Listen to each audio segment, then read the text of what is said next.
This is the new Mercedes-AMG GT 4-door, and it's effectively Mercedes' answer to the Porsche Panamera Turbo. So in this video, I'm going to take you for a walk around the design. I'm going to show you inside it. I'm going to obviously take you for a test drive and for a spin on the track. And before I do all that, make sure you subscribe to this channel and click the bell icon to turn your notifications on so you're alerted when we make a new upload. What you're looking at here, folks, is the most powerful engine you can currently get from Mercedes. So this 4-litre twin-turbo V8 has 639 horsepower and 900 Newton-meters of torque in this GTS model. You can get a slightly less powerful GT version with 585 horsepower and 800 Newton-meters, but then you don't have the bragging rights. Despite the name, the AMG GT 4-door isn't actually anything to do with the normal AMG GT Coupe. So instead of being rear-wheel drive, it uses the all-wheel drive system from the E63 S, which is handy considering the performance on tap, which I'll demonstrate now. Seeing as this is Mercedes' most powerful car you can buy, it makes sense to do a standing quarter-mile run in it, and I'm going to use the car's special data logging equipment. So I've got it in its sportiest settings, left foot on the brake, floor the throttle, build the revs up with my pedal, then go. Oh, come on. This is going fast. What's it going to do? And that is the standing quarter. We did it in 12.24 seconds. Yeah. I was actually expecting it to go a little bit quicker, as I've timed an E63 S at 11.2 seconds. Shall we give the GT another chance? Whoa, that's quick. Here we go. That is super fast. Woo! And that is enough of that. So what did we get? Standing quarter mile in 11.97 seconds. That's not too bad, considering the GT weighs 200 kilos more than the E63. But then it is a little bit more special than a pumped-up E-Class. This is a unique AMG car. You will not be able to get a normal Mercedes version, and it very much looks like an AMG, doesn't it? You've got AMG's latest grille there, and it just seems bigger and more aggressive than on its other models. It's huge. There's also huge air intakes to feed air into that 4-litre V8 engine, though the ones down here can actually shut off when the engine doesn't need cooling to aid aerodynamics. Now moving down the side, you've got some LED headlights there. They're very, very sleek, and actually if you look at the car from certain angles, it kind of reminds me of a shark. A tiger shark, no less. I'm going to be specific about my sharks. So down the sides, you've got 21-inch alloy wheels and huge brakes. These are the standard brakes, and you've got 6 piston calipers for plenty of stopping power. One thing I'm not so keen on though is this, look. What is Mercedes doing here? This fake vent. It's unnecessary because this is an otherwise stylish looking car. And it does that thing that Mercedes do lately where there's no creases, it's all just smooth. It's almost like a pebble that you find on a beach that's been washed smooth by the sea over thousands of years. This car is actually based loosely on the E-Class, but it's wider, it's longer, it's lower, and it's more aggressive. That's why they're giving it some side skirts there, make it look like it's hugging the ground. At the back here, you have got some wide haunches, make it look muscular. You've got a sloping roofline to make it look like a coupe, but look, of course, it has 4 doors, hence the name, but they're frameless doors, so it's very cool. You know, it's coupe-like, isn't it? Now, moving down the back, you've got thin LED tail lights, and you've got what looks like fake air vents there, but actually there's some little holes in there and some holes in here, so they do serve a purpose, letting the airflow over the rear wheel and exit here. Tell you what's also not fake, if you look down here, you've got real exhaust pipes. I mean, they're actually exhaust tips because the pipe is in there, but at least it's not fake like on most Mercedes cars, and as standard you get a performance exhaust, so plenty of noise.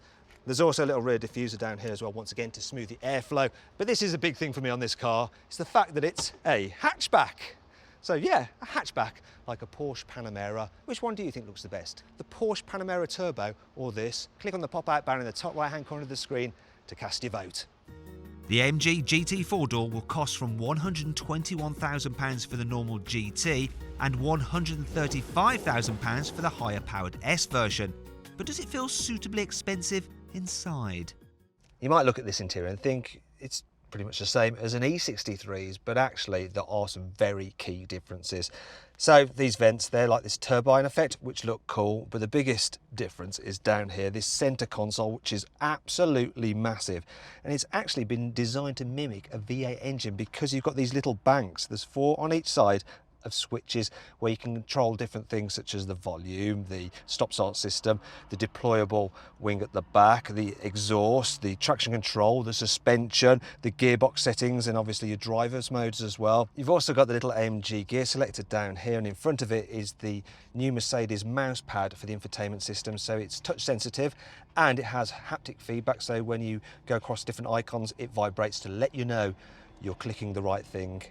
Then in front of it, this one's got some carbon fibre effect here, which covers, the cup holders. Very important those are, and then various toggle switches there for the ventilation system. And this car's got Alcantara for the interior, which makes it feel sporty, as do these wonderful sport seats. Then obviously you've got the infotainment system itself with 2 huge screens. You can control this main screen using this control pad here, or the pad on the steering wheel, and this driver's information display using the left pad, and you can go through different menus and stuff. And generally I really like this infotainment system. I think it's pretty easy to use. In terms of storage, it's actually all right in here, you know, decent practicality. The glove box is an all right size, and the door bins are big as well. That bottle, it easily copes with that, and they're lined with felt as well, so things don't rattle around when you're zooming through the corners.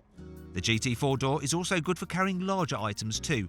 In case you're wondering, you could fit 395 litres in this car's boot. One thing I should point out though is that there's quite a big load lip to lift stuff over, so be careful with your back when you're loading it.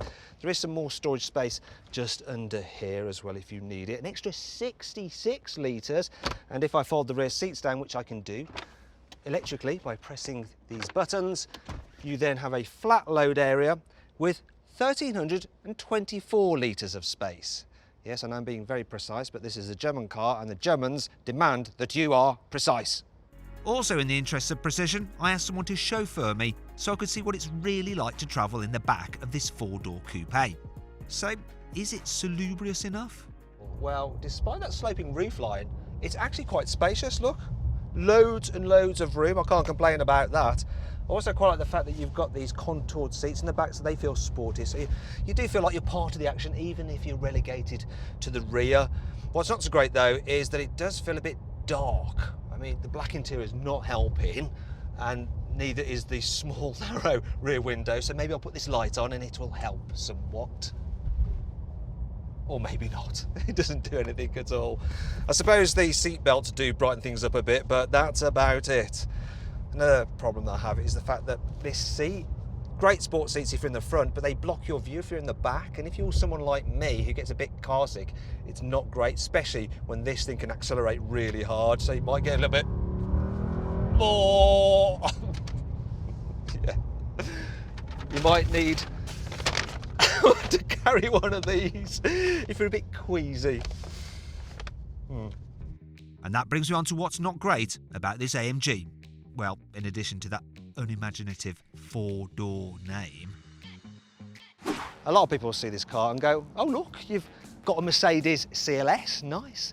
And you'll forever be having to say to them, no it's not. It's an AMG GT 4-door. It's completely different, way more expensive and faster.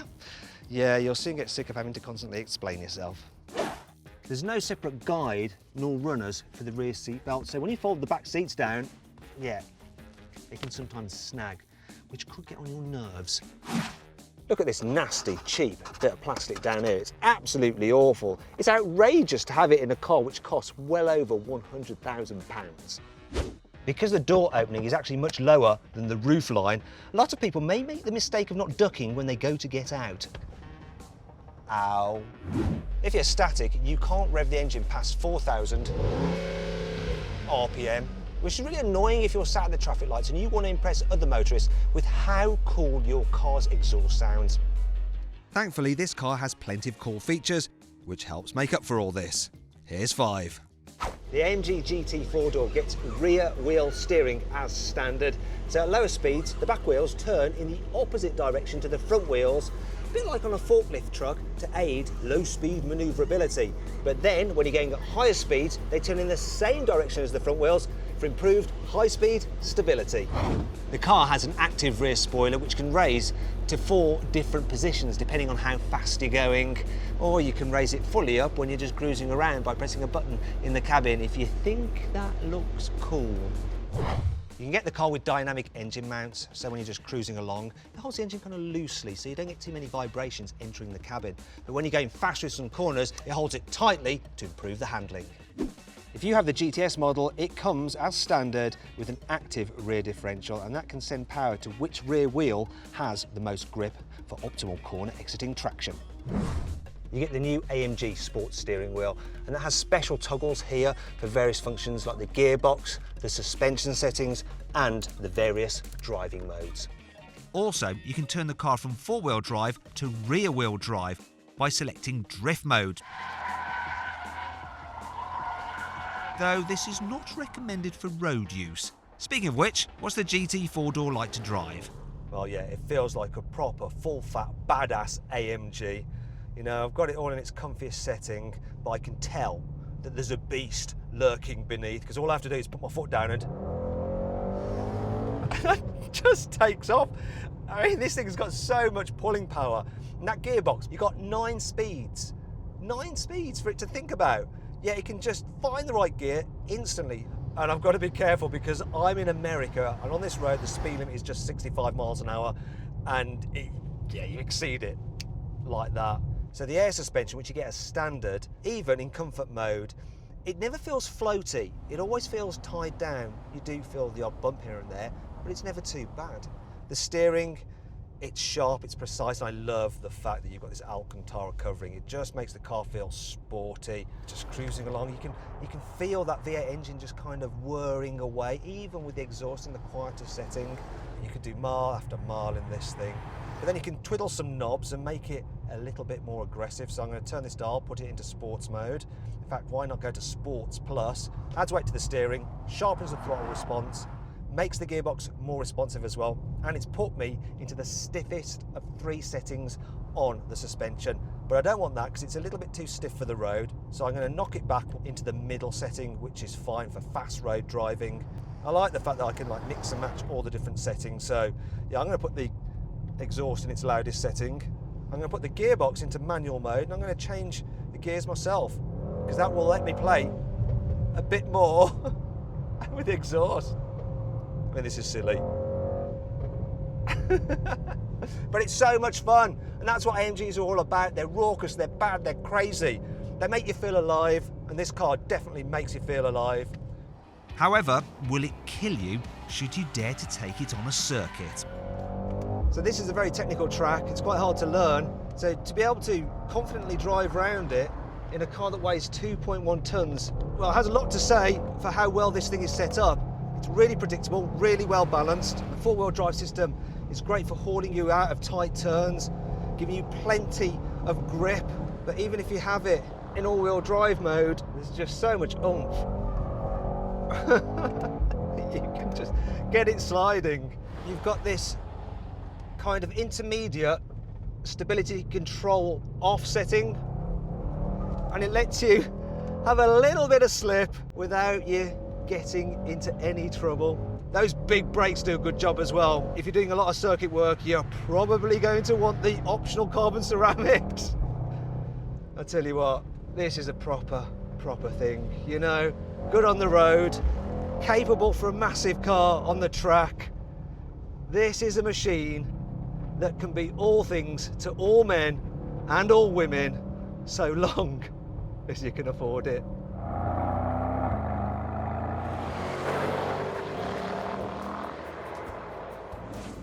If you enjoyed this video, please like it, comment on it and share it. Also click on our logo to subscribe to this channel, and if you click on the bottom right hand corner you can actually watch more of our content. Meanwhile, click over to the right to go to our deals page to see how much money you can save on a new car at CarWow.